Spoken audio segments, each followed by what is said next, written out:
Okay, so for today's video, hopefully the audio works better. All right, for today's video, I wanted to talk a little bit about something you've heard me talk about a lot before, especially some of you, is this rest run cycle. And it's not like a run so you can rest cycle, which is what I've done a lot of my life. You can do that, and you have to do that in certain periods of life, certain periods of the day. Sometimes you do have to burn it on both ends to kind of get through something. But for the general concept of our life, we need to work and focus on this rest and run cycle. And one thing that I'm working on trying to do better is scheduling, to be able to schedule time into my life for these things. Um, Scheduling has so many advantages. We'll continue to kind of talk about those along the way, but I'm going to focus today on this rest run cycle that we want to operate on peak performance all the time. But you think like peak performance as this line that I've got to hit this line all the time. But you know, everything with our bodies has a natural rhythm, an ebb and a flow, a peak and a trough as it goes through. You can think about brain waves and neurological impulses and how those go through. There's a cycle that they go through. An EKG of your heart has a cycle. Your heart isn't constantly at peak performance. It has to rest. It has to have this period of relaxation to be able to work at its optimum level. Hell, our sleep patterns operate in cycles. We don't just sleep at the same cycle all the time. And the famous example that I've used with this before is the Iditarod race, where they train these dogs to run 24 hours a day, and they put them on treadmills, and they'd run them and run them and run them and run them and run them. And they cut the Iditarod time down from like 20 days down to 16 days. They were able to push these dogs so damn hard. They were bred specifically for the purposes. They actually bred dogs to the point that they would run until they died. And they were able to cut it, right? They were able to cut that speed from 20 days to 16 days, which you know was good. But what they found is that those dogs had a really short lifespan, right? So even though they were able to cut it from 20 to 16 days, those dogs actually wound up dying relatively young. And then some guy came along and he decided that he was going to have the dogs rest more than they ran. So in a 24-hour period, they would rest for 13 hours and they would run for 11. If it was a 4-hour period of run, a 4-hour period, you know, they would run for less than 2 hours, right? And they would rest for more than the time. And they cut the time down from 16 days down to 8 days. And what's more amazingly than not is those dogs actually lived like normal lives. The guy won like 4 years in a row with this strategy.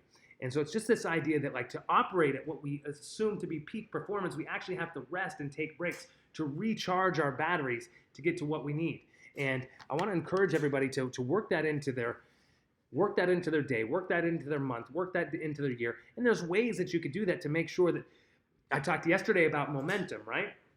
There's ways that you could strategically do this so that you don't lose your momentum, but actually can push that momentum even farther, even faster by resting. So there's bad rest. There's ways that we could destroy ourselves with rest for sure, and having wrong priorities and what you're doing during that rest time and not hitting something that's a priority that needs to be for sure. But for the most part, if we properly schedule rest into our day and into our month, into our life, and get our priorities right, we can actually operate in higher performances, higher peak performances, and that's both personally and professionally, right? Think about it from a working out standpoint. You can't just work out 24 hours a day nonstop at the highest level. Like, your body needs to rest and recover. And it's the same way with our brain, with our processing power, and with our work functions.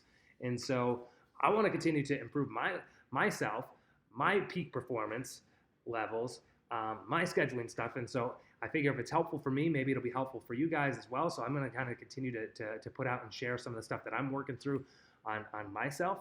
I did this little number yesterday. This was coloring, going to be my new small period of rest that I kind of work into the day.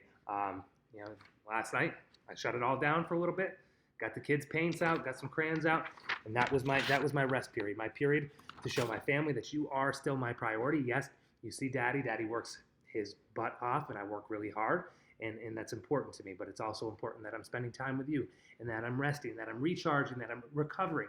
And then, because I took that period of recharge and recovery yesterday, I'm ready to blow it out of the park today. I'm ready to rock and roll. And so this works so well for both personal and professional lives. And again, it's not you can burn it out, right? You can burn it at both ends, but then you're going to lead to burnout.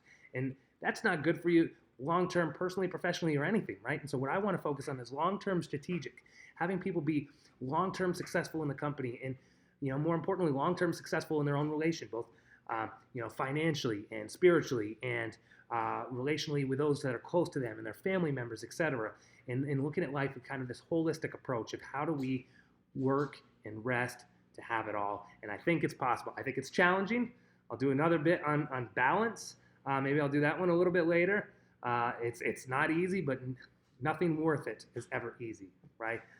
So in summation, just this idea of like improved efficiency and focusing on ourselves, mind, body, and soul, and how that can actually get us to the next level, both personally and professionally. You don't have to choose, right?